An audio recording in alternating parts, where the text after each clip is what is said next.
ಸ್ಯಾಂಡಲ್ವುಡ್ನಲ್ಲಿ ಕಿಚ್ಚೆಬ್ಬಿಸಿದೆ ಕಿಚ್ಚನ post. ಅವರು post ಮಾಡಿರೋದು ಯಾರಿಗಾಗಿ, ಯಾರಿಗೆ ಟಾಂಗ್ ಕೊಟ್ಟಿದ್ದಾರೆ ಅನ್ನೋದು ಕುತೂಹಲಕ್ಕೂ ಕೂಡ ಎಡೆ ಮಾಡಿಕೊಡ್ತಾ ಇದೆ. ಏನು ಪೋಸ್ಟ್ ಮಾಡಿದ್ದಾರೆ, ಆ ಪೋಸ್ಟ್ನಲ್ಲಿ ಏನಿದೆ, ಮಾರ್ಮಿಕವಾಗಿ ಏನನ್ನ ಹೇಳೋಕೆ ಬಯಸ್ತಾ ಇದ್ದಾರೆ ಸುದೀಪ್ ಅವರು ಅನ್ನೋದರ ಕುರಿತ ಬ್ರೇಕಿಂಗ್ ಅಪ್ಡೇಟ್ ಬರ್ತಾ ಇದೆ. ಬನ್ನಿ ನೋಡ್ತಾ ಹೋಗೋಣ.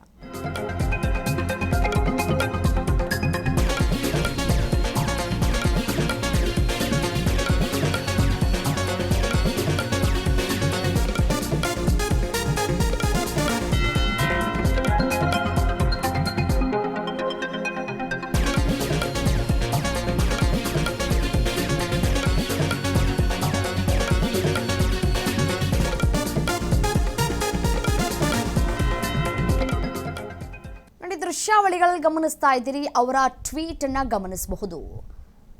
ಸುದೀಪ್ ಪೋಸ್ಟ್ನ ಮರ್ಮ ಏನು, ಕುತೂಹಲವನ್ನ ಕೂಡ ಕೆರಳಿಸ್ತಾ ಇದೆ. ಸೈಲೆಂಟ್ ಆಗಿ ವಿರೋಧಿಗಳಿಗೆ ಎಚ್ಚರಿಕೆಯನ್ನ ಕೊಟ್ರ ನಟ ಸುದೀಪ್. ಸಿಂಹ ಸುಮ್ಮನೆ ಕೂತಿದೆ ಅಂತಂದ್ರೆ ಸುಸ್ತಾಗ್ತಾ ಇದೆ ಅಂತಲ್ಲ ಅಂತ ಹೇಳಿ ಅವರು ಬರ್ಕೊಂಡಿದ್ದಾರೆ. ಮುಂದಿನ ಬೇಟೆಗೆ ರೆಡಿ ಆಗ್ತಾ ಇದೆ ಅಂತ ಹೇಳಿ ಅರ್ಥ ಅನ್ನುವಂತಹ ಪೋಸ್ಟನ್ನು ಹಾಕಿದ್ದಾರೆ. ಕನ್ನಡ ನನ್ನ ಸತ್ಯ, ಕನ್ನಡದಿಂದ ನಾನು ನಿತ್ಯ ಅಂತ ಹೇಳಿ ಸುದೀಪ್ ಪೋಸ್ಟನ್ನು ಹಾಕಿದ್ದಾರೆ. ಈ ಕನ್ನಡದ ವಿಚಾರಕ್ಕೆ ಸಂಬಂಧಪಟ್ಟಂತೆ ಯಾಕೆ ಈ ರೀತಿಯಾಗಿ ಪೋಸ್ಟ್ ಮಾಡಿದ್ದಾರೆ ಅನ್ನೋದು ಗೊತ್ತಾಗ್ತಾ ಇಲ್ಲ. ನಮ್ಮ ಹೆಮ್ಮೆಯ ಕನ್ನಡಿಗ ಸುದೀಪ್ ಅವರು ಅನ್ನೋದು ಜಗಜ್ಜಾಹೀರಾತಾಗಿದೆ. ಅದರಲ್ಲಿ ಎರಡು ಮಾತಿಲ್ಲ, ಯಾವುದೇ ಬದಲಾವಣೆಗಳು ಕೂಡ ಇಲ್ಲ. ಅದು ಹುಟ್ಟಿನಿಂದಲೇ ಬಂದುಬಿಟ್ಟಿರುವಂತಹ ವಿಚಾರ. ಸೊ ನನ್ನ ಸಿನಿಮಾ ಸಂಭಾಷಣೆ ನನಗೇ ಬಳಕೆಯಾಗತ್ತೆ ಅಂತ ನಾನು ಅಂದ್ಕೊಂಡಿರಲಿಲ್ಲ ಅನ್ನುವಂತಹ ಒಂದು ಪೋಸ್ಟನ್ನು ಅವರು ಹಾಕಿದ್ದಾರೆ. ಸೆಪ್ಟೆಂಬರ್ 2ಕ್ಕೆ ಸುದೀಪ್ ಅವರ ಹುಟ್ಟುಹಬ್ಬ ಇದೆ. ಸೊ ಅವತ್ತು ಅವರು ಹುಟ್ಟುಹಬ್ಬವನ್ನು ಆಚರಣೆ ಮಾಡ್ಕೊಳ್ತಾ ಇಲ್ಲ.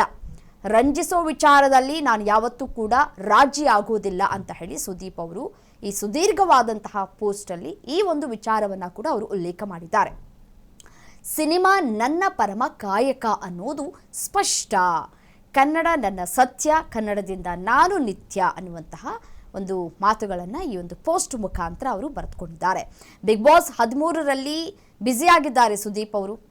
ಸೊ ಈ ಸಂದರ್ಭದಲ್ಲಿ ಅವರ ಈ ಒಂದು ಪೋಸ್ಟ್, ಮಾರ್ಮಿಕವಾಗಿ ಮಾಡಿರುವಂತಹ ಪೋಸ್ಟ್ ಆಶ್ಚರ್ಯವನ್ನು ಕೂಡ ಮೂಡಿಸ್ತಾ ಇದೆ. ಯಾಕಾಗಿ ಸುದೀಪ್ ಅವರು ಈ ರೀತಿಯಾಗಿ ಪೋಸ್ಟನ್ನು ಮಾಡಿದ್ದಾರೆ ಅಂತ ಹೇಳಿ, ಯಾರಿಗೆ ಈ ಸಂದೇಶವನ್ನು ರವಾನೆ ಮಾಡ್ತಾ ಇದ್ದಾರೆ ಅನ್ನೋದು ಒಂದು ಕಡೆ ಕುತೂಹಲಕ್ಕೆ ಎಡೆ ಮಾಡಿಕೊಡ್ತಾ ಇದೆ. ಸೆಪ್ಟೆಂಬರ್ 2ನೇ ತಾರೀಕಿನಂದು ಅವರ ಹುಟ್ಟುಹಬ್ಬ ಇದೆ. ಅವರ ಹುಟ್ಟುಹಬ್ಬದಂದು ಅವರು ಮನೆಯಲ್ಲಿ ಕೂಡ ಇರೋದಿಲ್ಲ ಅಂತ ಹೇಳಿ ಆ ಪೋಸ್ಟ್ನಲ್ಲಿ ಅವರು ಉಲ್ಲೇಖ ಮಾಡಿದ್ದಾರೆ. ಸೊ ಹಾಗಾಗಿ ಯಾರೂ ಕೂಡ ದೂರದ ಊರುಗಳಿಂದ ಕೂಡ ಬರಬೇಡಿ, ಯಾರೂ ಕೂಡ ಮನೆಯ ಬಳಿ ಬರಬೇಡಿ, ನನ್ನ ಅಲ್ಲಿ ಆಬ್ಸೆನ್ಸ್ ಇರುತ್ತೆ, ನಾನು ಇರೋದಿಲ್ಲ. ಈ ಬಾರಿ ಹುಟ್ಟುಹಬ್ಬವನ್ನು ನಾನು ಯಾರ ಜೊತೆಯೂ ಕೂಡ ಆಚರಿಸ್ಕೊಳ್ಳೋದಕ್ಕೆ ಸಾಧ್ಯ ಆಗ್ತಾ ಇಲ್ಲ, ಕಾರಣ ಸಾಕಷ್ಟಿದೆ ಅನ್ನುವಂತಹ ಮಾತುಗಳನ್ನು ಅವರು ಈ ಸುದೀರ್ಘವಾದಂತಹ ಪತ್ರದಲ್ಲಿ ಅವರು ಉಲ್ಲೇಖ ಮಾಡಿದ್ದಾರೆ.